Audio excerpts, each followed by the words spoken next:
下暗迎接新年，真侪人都会伫咧厝聚会，会叫外送送食食来食。不过提醒观众朋友，因为各县市拢有办跨年活动，这都有交通管制。扶贫大甲 Uber Eats 这两大外送平台，都会配合政府的管制，有一寡地区甲时间点暂停服务。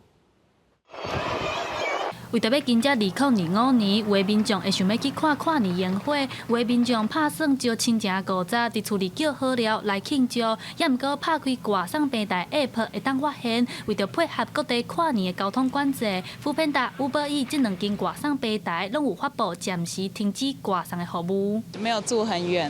对，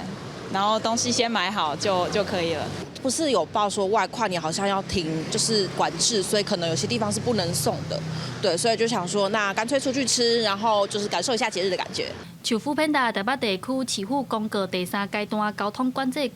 ，3日暗时6点开始停止送，一直到元旦透早3点。也若是高雄梦时代4区唯一的管制区，对下晡2点开始到过顿工3点，另外Uber Eats台北、高雄、台中等6县市，各县市停止外送的时间。 拢无同，但是若是讲民众透过平台点餐，家己来点头领，早登去厝里食，两大外送平台是拢无受影响。